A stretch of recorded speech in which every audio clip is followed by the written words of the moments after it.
Good morning, Richard. Nice to see you. Hey, Robert, how are you? Good. Great to see you. So I've got Robert Rutley with me, and Robert is from Providence, Rhode Island. And tell us a little bit about the company that you work for, where you're located, etc., and a little bit about the market that you would normally deal with. So I work with Mott and Chase International Realty out of Providence, Rhode Island. We have been around for only a few years in our market, but we've quickly surpassed most other brokerages to take a good chunk of the leadership here in real estate sales. Great. So can you tell me what kind of properties do you sell? What's the mix between condominiums and single-family homes? Yeah, I mean, there's a good mix. I think it's mostly single-family homes that we work with. Yeah. There are a lot of condos as well. Something interesting about Providence is that we have mostly older housing stock. So Yes. if you're looking for something that's brand new or new builds, they're really hard to find. So we've got a lot of 1850s, 1880s, Ah, 1920s homes. yeah, those are great homes. The ceilings have a tendency to be a little bit low for somebody my height or your height, but those are great homes. There are Absolutely great. a lot of capes on the in the Northeast. Yeah, and you're on the water. That's correct. We're right on Yeah, the Providence River, near oh, Narragansett Bay.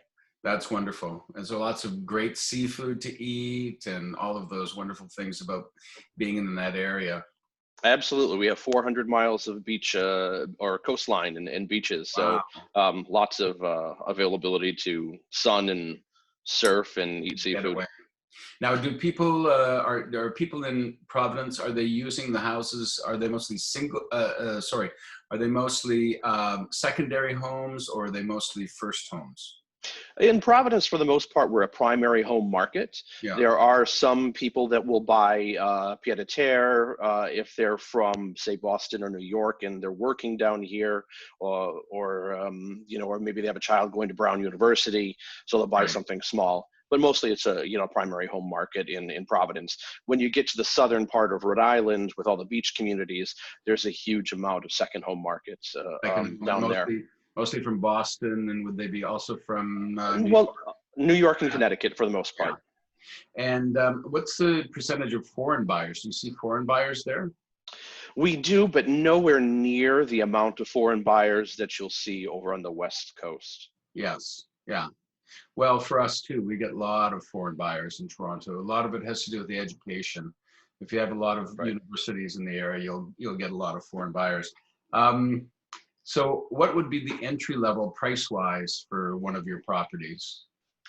So for Rhode Island, I think the price the standard price for a home, the average for a home in Rhode Island right now is about $300,000.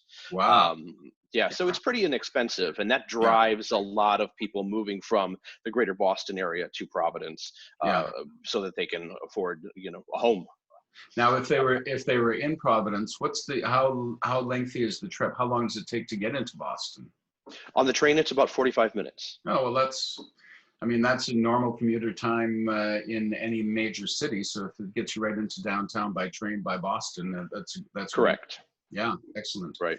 So we work, I'm on the Blackstone team at Mott and Chase Sotheby's Yeah, International Realty, and we work with a lot of people from one part of the continuum to another. So we do work with a lot of people at the lower price points, right. $300,000 and around there. But we also work with a lot of buyers at higher ed properties too.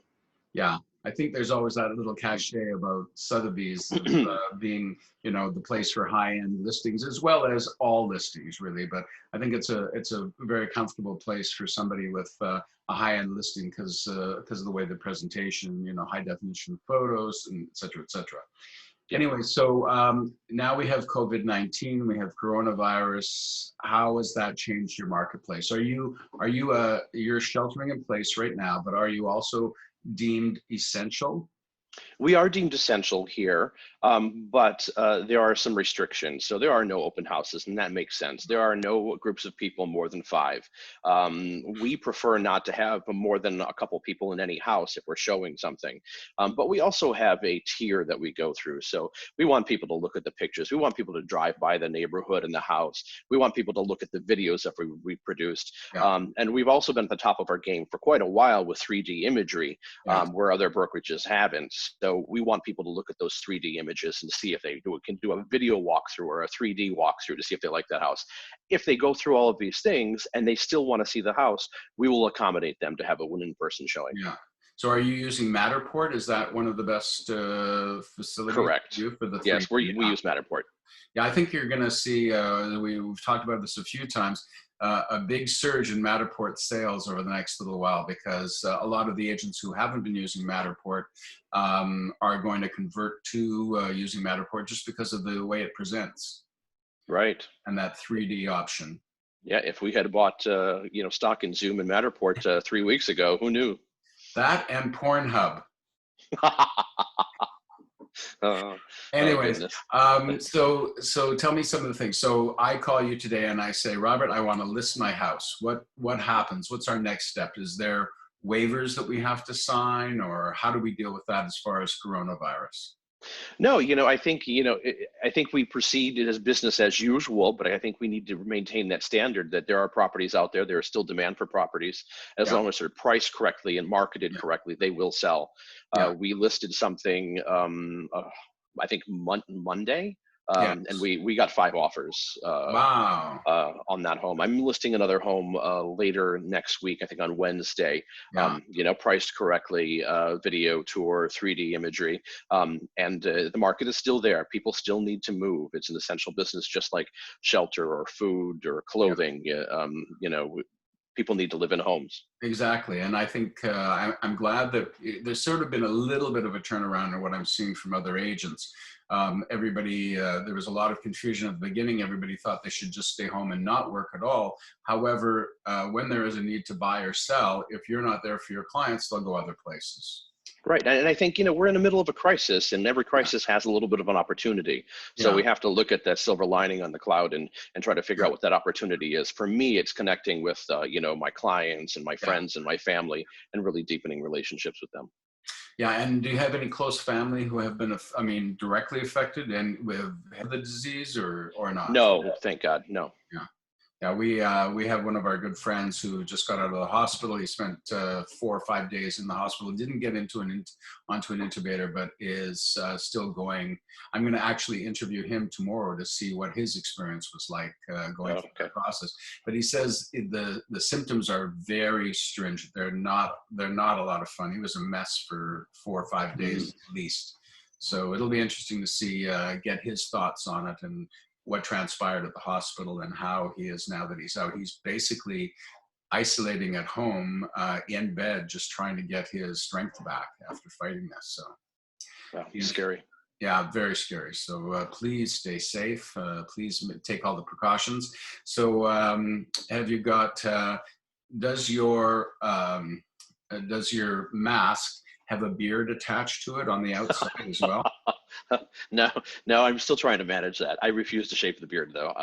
No, but I'm sure it fits in. It just, it acts as a further, it's a filter.